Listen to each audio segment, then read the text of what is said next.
मिनश्शैतानिर्रजीम बिस्मिल्लाहिर्रहमानिर्रहीम नहमदुहु व नसल्ली अला रसूलिल करीम अम्मा बाद। आज हम बात करेंगे अस्सलाम वालेकुम रहमतुल्लाहि व बरकातुहू। आज हम बात करेंगे अबुल फजल बैहकी पर। ख्वाजा अबुल फजल मोहम्मद बिन हुसैन बैहकी गजनवियों के दरबार का नहायत मशहूर दबीर रहा है।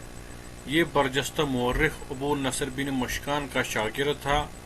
आप 385 हिजरी में बेहक के हारिसाबाद गांव में पैदा हुए। आपने इब्तदाई और आला तालीम निशापुर से ही हासिल की। इसके बाद महमूदी दरबार से रसाई पाई और रसायल यानी मुंशीगरी में मुलाजिमत शुरू कर दी। मुंशीगरी वहाँ करते थे। इस ज़माने में दीवान रसाइल का सरबराह अबू नसर मुश्कान था और उन्हीं की तरबियत में रहकर उन्होंने अपना काम शुरू किया। यहाँ तक कि आप एक माहिर दबीर यानी मुंशी के तौर पर आहिस्ता आहिस्ता जाने लगे। अबुल फजल 440 हिजरी तक साहिब दीवान रहे, यानी वही काम करते रहे, लेकिन फिर बदगुमानियों की वजह से अब्दुल रशीद ने इन्हें माजूल कर दिया। अब्दुल रशीद उस वक़्त वहाँ का हुक्मरान था। फिर कुछ वक़्त के लिए वो कैद भी रहे। 444 में जब तुगरल ने हमला किया और अब्दुल रशीद पर फौज कशी करके उसे कत्ल कर दिया, तो बहुत सारे खिदमतगार कैद हुए, जिनमें अबुल फजल बैहकी भी एक था। जब अबुल फजल कैद से रिहा हुए तो फिर उन्होंने गोशन नशीनी इख्तियार की। उज़लत में ज़िंदगी गुजारना मुनासिब समझा और 470 में इंतकाल किया। अबुल फजल बैहकी की शाहकार किताब तारीख़ बैहकी है, जो उन्होंने गजनवी सल्तनत खासकर आले सबख्तगीन पर तहरीर किया। आले सबख्तगीन यानी गजनवी दौर के बादशाहों पर। ये 30 जल्दों पर से ज़ायद मुश्तमिल थी। 30 जल्दों पर मुश्तमिल थी, लेकिन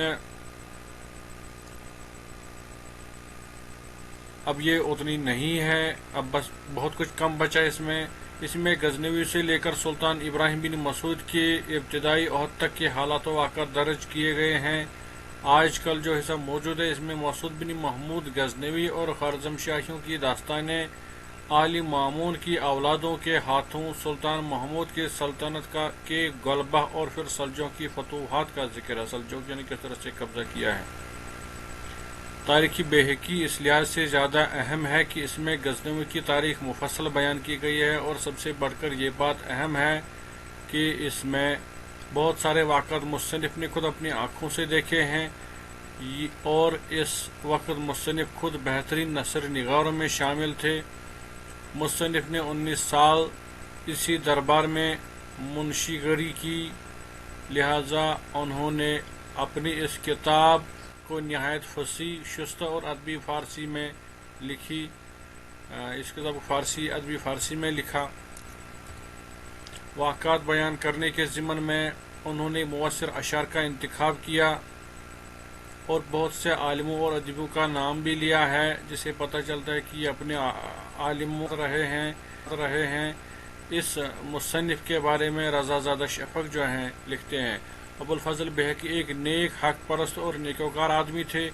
उन्होंने वाक़ात के बयान में और वाक़या की नकल में नहायत इंसाफ से, बड़ी छानबीन से काम लिया है। इसने हकीकत से इन्हिराफ नहीं किया है और कहीं बड़े बोल भी नहीं बोले हैं। इस किताब की अहमियत इस बात से भी वाज़ह हो जाती है कि इसमें मुसन्निफ़ ने ये किताब लिखते वक्त गैर जानिबदाराना रवैया इख्तियार किया है, तासुब से काम नहीं लिया है। इसके अलावा एक और खूबी ये भी है कि इस किताब का मुताला करते वक्त रसूम व आदात व आदाबी मुआशरत और तर्ज ज़िंदगी का पूरा अक्स नज़र आता है।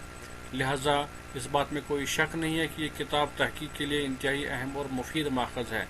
तर्ज निगारिश पर बात करते हुए कहने में कोई हर्ज नहीं कि जुमलों में तवालत और लफ्ज़ी सनायागरी से भी काम लिया है। तशबीहात और इस्तिआरात भी भरपूर मुज़ाहिरा किया है, और मुतरादिफ और मुताज़ाद लफ़ाज़ खुश असलूबी से बयान किए हैं। नसर में शायराना चाशनी नज़र आती है। ابوالفضل بیہقی نے 479، اوپر میں نے لکھا ہے 480، تو اس میں وفات پائی ہے۔ تو یہاں پر یہ اختتام کو